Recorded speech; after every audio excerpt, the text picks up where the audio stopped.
হালচাল বলছে ঢাকা ১০ আসন থেকে নির্বাচনী মাঠে নামতে যাচ্ছেন উপদেষ্টা আসিফ মাহমুদ।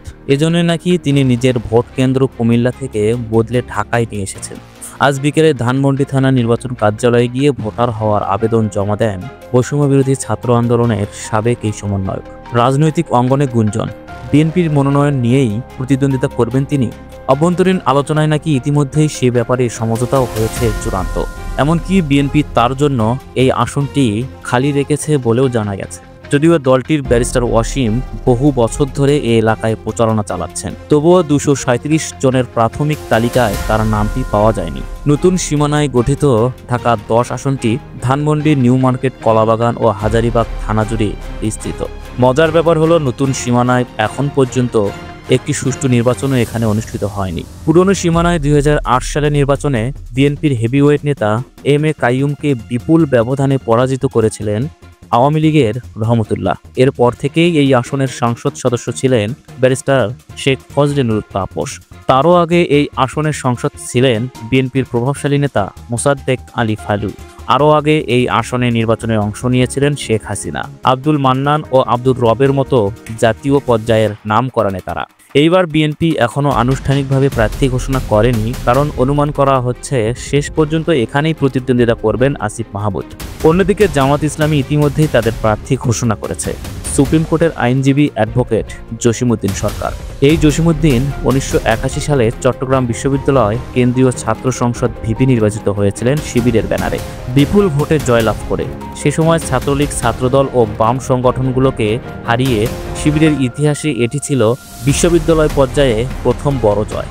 সেই জয়ের পর সারা দেশের ইসলামী ছাত্র শিবিরের উচ্ছ্বাস ও আত্মবিশ্বাসের এক নতুন জোয়ার বয়ে গিয়েছিল।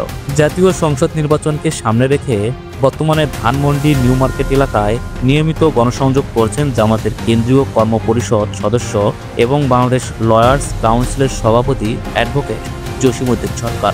এলাকাবাসীর সঙ্গে সরাসরি যোগাযোগের ফলেই তিনি ইতিমধ্যেই ব্যাপক সাড়া পেয়েছেন। শিক্ষিত, ভদ্র, মার্জিত অথচ দৃঢ় ব্যক্তিত্বপূর্ণ এই নেতার জন্ম কুমিল্লায় হলেও দীর্ঘদিন ধরে রাজধানীর এই অঞ্চলের সাধারণ মানুষের মাঝে নিবিড়ভাবে সম্পৃক্ত হয়েছেন। ফলে যদি বিএনপি শেষমেশ আসিফ মাহমুদকেই এই আসনে মনোনয়ন দেয়, তবে লড়াইটি নিঃসন্দেহে হাড্ডাহাড্ডি হবে।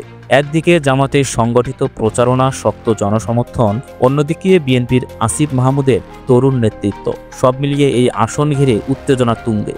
তবে অনেক বিশ্লেষকের ধারণা, মাঠের জনপ্রিয়তা বিবেচনায় শেষ পর্যন্ত হাসি ফুটতে পারে শিবিরের সাবেক ভিপি জসিমউদ্দিন সরকারের মুখেই। এদিকে সারা দেশে জামাতের উত্থান নিয়ে নানা পর্যবেক্ষণ চলছে।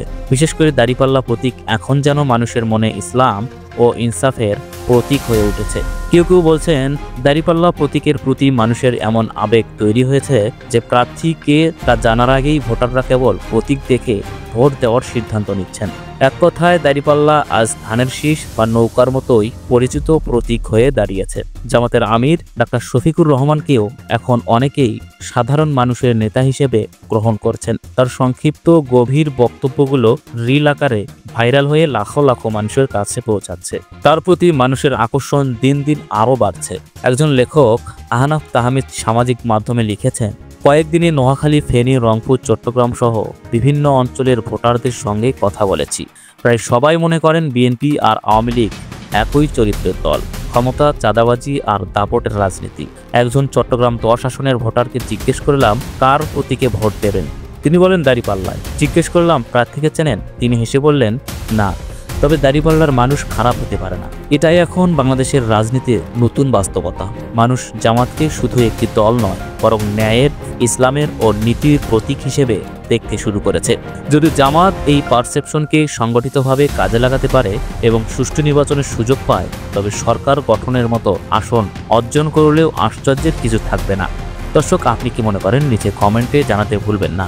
আর এই চ্যানেলে নতুন হলে অবশ্যই সাবস্ক্রাইব বাটনে ক্লিক করে বেল আইকন অন করে রাখুন, যেন পরের বিশ্লেষণগুলো সবার আগে আপনার কাছে পৌঁছায়। ধন্যবাদ।